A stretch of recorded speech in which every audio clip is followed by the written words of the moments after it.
May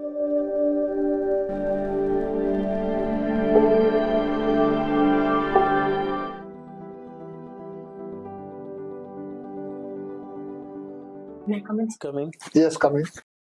Good morning, sir. Good morning. बैठ जाइए, बैठ जाइए। Thank you, sir. कंफर्टेबल है? जी सर। ओके। कोई घबराहट तो नहीं? No sir. अच्छा, आपने ग्रेजुएशन किया है देहरादून के किसी कॉलेज से? जी सर। क्या फुल फॉर्म है उस कॉलेज का? फुल नेम क्या है? University of petroleum and energy studies. Petroleum and energy studies. और उसमें आपका सब्जेक्ट था पब्लिक पॉलिसी एंड एडमिनिस्ट्रेशन। जी सर। तो ये पब्लिक एडमिनिस्ट्रेशन से कैसे डिफरेंस है? पब्लिक पॉलिसी और पब्लिक एडमिनिस्ट्रेशन में कुछ डिफरेंस होंगे? जी सर। क्या डिफरेंस है? सर हमारा जो कोर्स था वो उसमें पब्लिक पॉलिसी की एक अलग सब्जेक्ट के जैसा पढ़ाया गया और पब्लिक एडमिनिस्ट्रेशन एक अलग सब्जेक्ट के जैसा पढ़ाया गया। तो पब्लिक पॉलिसी में बेसिकली पॉलिसी कैसे बनाई जाती है, क्या चीजों को स्टडी करना रहता है पॉलिसी बनाते वक्त, उसके बारे में हमें पढ़ना था, कैसी किन टाइप्स की पॉलिसीज होती हैं। और पब्लिक एडमिनिस्ट्रेशन में जो पॉलिसी इम्प्लीमेंटेशन का पार्ट था कि एडमिनिस्ट्रेशन में कौन कौन से ऑर्गेनाइजेशंस इन्वॉल्व होते हैं, क्या कमियां होती हैं इम्प्लीमेंटेशन में, कैसे उसको हम दूर कर सकते हैं, ये सारी चीजें थी। ओके। और आपका जॉब प्रेफरेंस है first Bihar education service and second is Bihar police service, third is district commandant and why not other options? आप कहीं कुछ जॉब कर रही हैं? जी सर, मैं अभी एक एजुकेशनल एनजीओ में काम कर रही हूँ as a teacher, Sarvodaya foundation for education and skill development. अच्छा, वहाँ काम कर रही हैं, पेड वहाँ के आप स्टाफ हैं? जी सर। तो आप तो सिर्फ 3 ही दिया, शेष आपने चॉइस नहीं डाला है? नहीं सर, ये चॉइस डाला था बट मुझे पता नहीं था कि यहाँ पे ये पूरा प्रपत्र भरना है, तो इसलिए। अच्छा, देहरादून क्यों फेमस है?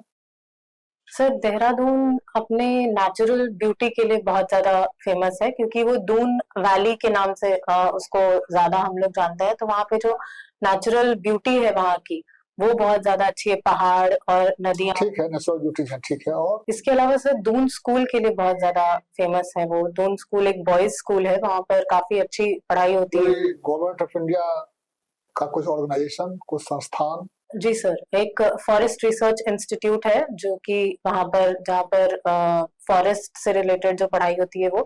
इसके अलावा इंडियन मिलिट्री एकेडमी भी देहरादून में लोकेटेड है। और ये आप 4 धाम यात्रा, it is district of Uttarakhand, Dehradun district of Uttarakhand, perhaps it is capital G of Uttarakhand. 4 धाम यात्रा उत्तराखंड की क्या है, कौन कौन सी है? सॉरी सर, ये मैं अभी रिकॉल नहीं कर पा रही हूँ। ऐसे 4 ग्लेशियर का नाम बताइए उत्तराखंड के, जहाँ से महत्वपूर्ण नदियां निकलती हैं। गंगोत्री, यमुनोत्री। सर अभी मुझे इतना ही याद आ रहा है। और कुछ? 4 धाम यात्रा, एक गंगोत्री जमुनोत्री, तो 2 धाम तो यही हो गया आपका। केदारनाथ और एक बद्रीनाथ। बद्रीनाथ। तो केदारनाथ से कौन नदी निकल रही है? सॉरी सर, अभी मुझे रिकॉल नहीं हुआ। अच्छा, बद्रीनाथ से भी तो नहीं रिकॉल होता होगा। अच्छा, मंदाकिनी नदी और अलकनंदा, ये कहाँ से निकलती हैं और कहाँ जाती हैं? उत्तराखंड से ही निकलती हैं, ये उसी में इंटर करती हैं पहले। नहीं ध्यान पड़ रहा। ओके, अब बताइए local self government, it is the related to public administration. What is local self government? Sir local self government जो है वो एक ऐसी गवर्नमेंट है जो हमारा 3 टियर सिस्टम है हमारे गवर्नमेंट का, सेंट्रल लेवल, स्टेट लेवल और लोकल लेवल पे। तो उसमें जो गवर्नमेंट बनाई जाती है, जो म्यूनिसिपैलिटीज और पंचायत जो है, उनको हम लोकल सेल्फ गवर्नमेंट के नाम से जानते हैं।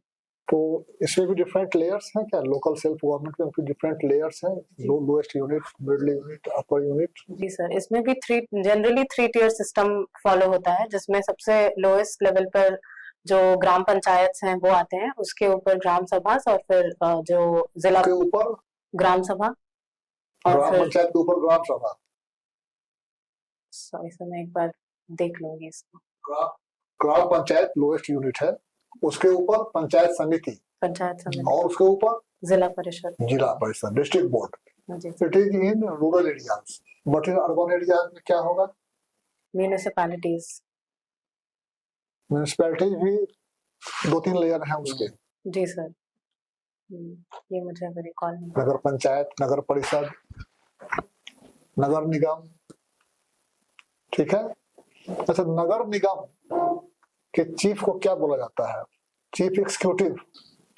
और पॉलिटिकल बॉडीज कौन सबसे बड़े होते हैं उसमें, नगर निगम में? पॉलिटिकल बॉडीज जो सबसे बड़े होते हैं, मेयर जो वो होते हैं जिनका इलेक्शन के थ्रू जिनको इलेक्ट किया जाता है, वो पंचायत म्यूनिसिपैलिटीज के लिए बहुत ज्यादा इम्पोर्टेंट होता है। म्यूनिसिपैलिटीज में तो, म्यूनिसिपैलिटीज तो एक वर्ड हो गया, उसके अंदर 3 लेयर्स होते हैं, नगर पंचायत, नगर परिषद और म्यूनिसिपैलिटी, सॉरी नगर निगम, म्यूनिसिपल कॉर्पोरेशन। तो महापौर म्यूनिसिपल कॉर्पोरेशन में हो गए, और नीचे में नगर परिषद में कौन होंगे, नहीं ध्यान पर है। ओके, ग्राम पंचायत के चीफ कौन हुए? ग्राम पंचायत को हेड कौन करता है? सरपंच। जो पब्लिक एडमिनिस्ट्रेशन और पब्लिक पॉलिसी, ये आपका मेन सब्जेक्ट रहा है। तो पब्लिक पॉलिसी और पब्लिक एडमिनिस्ट्रेशन, तो एडमिनिस्ट्रेशन की सबसे छोटी इकाई कौन होती है? Local sir. ग्राम पंचायत। ग्राम पंचायत को हेड कौन करते हैं? उस अध्यक्षता बैठक कौन करता है? हेड का मतलब कौन इन्फ्लुएंस करता है? तो वो उसे मुखिया कहते हैं या प्रधान कहते हैं? मुखिया। हाँ, बिहार में मुखिया है और प्रधान अन्य जगहों पर प्रधान। क्वेरी के बाद आ जाए। चलिए, 5 महिलाएं बिहार की जिन्होंने नाम पैदा किया है, वो अभी हाल में हैं, उनका नाम बताइए। सर एक जो भावना कांत है, जो फर्स्ट भावना कंठ। भावना कंठ। भावना कंठ, वो फर्स्ट फीमेल एयर कम्बैट, मतलब इंडियन एयरफोर्स में उन्होंने ज्वाइन किया बिहार से। उसके अलावा सर एक सिंगर है मिथाली, सॉरी मैं उनका नाम रिकॉल नहीं कर पा रही हूँ, जिनको कि ब्रांड एम्बेसडर भी नियुक्त किया था इलेक्शन कमीशन ने, ताकि लोगों में जो मैथिली ठाकुर। Maithili Thakur, sorry sir. तीसरा नाम सर प्रेजेंट का तो मुझे अभी कौन सा फेस्टिवल अभी कल खत्म हुआ है? दशहरा। दशहरा। इसके बाद फिर कौन सा फेस्टिवल आएगा? दिवाली। दिवाली के बाद क्या आएगा? छठ पूजा। छठ पूजा में किन गानों की धूम रहती है? शारदा सिन्हा के छठ के गीत तो शारदा सिन्हा प्रसिद्ध नहीं है। जी सर। पुलिस में भी आप जाना चाहती हैं? जी सर। पुलिस में महिला, सबसे पहली महिला कौन है? किरण बेदी। किरण बेदी। अभी कहाँ है? अभी वो लास्ट जब मैंने पढ़ा था तो वो पुडुचेरी की गवर्नर के, लेफ्टिनेंट गवर्नर के रूप में वो कार्यरत थी। उसके बाद का मैं श्योर नहीं। अभी का पता नहीं। अच्छा, महिला अध्यक्ष रही है लोकसभा की कौन कौन? सॉरी सर, ये मैं रिकॉल। महिला राष्ट्रपति भारत की फर्स्ट जो थी वो ऑनरेबल प्रतिभा देवी सिंह पाटिल थी, और एक सेकंड अभी हमारी जो प्रेसिडेंट है ऑनरेबल द्रौपदी मुर्मू जी। इसके पहले वो क्या थी? सर जहां तक मैं याद कर पा रही हूँ, वो उड़ीसा से शायद एमएलए थी। एमएलए थी। उसके पहले किसी पद पर थी? सर उन्होंने अपनी शुरुआत जो की थी वो पंचायत के वो तो अब समझ गए। राष्ट्रपति बनने से पहले वो किस पद पर थी? सॉरी सर, झारखंड में थी वो। झारखंड सर मुझे आइडिया। अभी उपराष्ट्रपति का नाम क्या है? एल्टन मायो का नाम सुना है? एल्टन मायो और साइमन में क्या अंतर है? सर एल्टन मायो जो थे, उन्होंने बिहेवियरल थिंकिंग की शुरुआत की थी, बिहेवियरल जो एडमिनिस्ट्रेशन का एस्पेक्ट था। Elton Mayo human relation theory और साइमन बिहेवियरल अप्रोच के अंतर्गत आते हैं। बाउंडेड रेशनलिटी दी। अच्छा, Chester Barnard, have you heard the name of Chester Barnard? ठीक है, आप just you recall 3 important differences between classical thinkers and behavioral thinkers. 3 important differences only, you tell me. So 3 important differences between classical thinkers and behavioral thinkers. First of all, the classical thinkers were more focused on scientific approach. Like example, Taylor's approach was of scientific management, and secondly, they treated human beings like machines. The behavioral aspect was not involved. They only believed that human beings will work for money. If they are paid more, then they will work more and the productivity will increase. And thirdly, sir, there was no focus on conflict resolution in classical thinkers.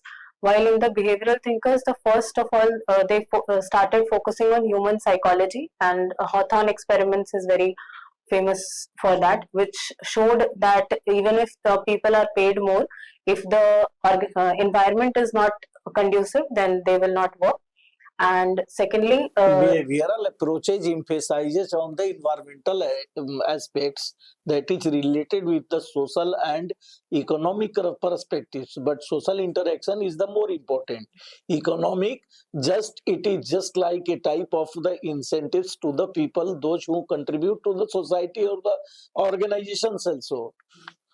This is the fact you have to keep in your mind, because this can be asked from you. What is difference between administration and organization? What is difference?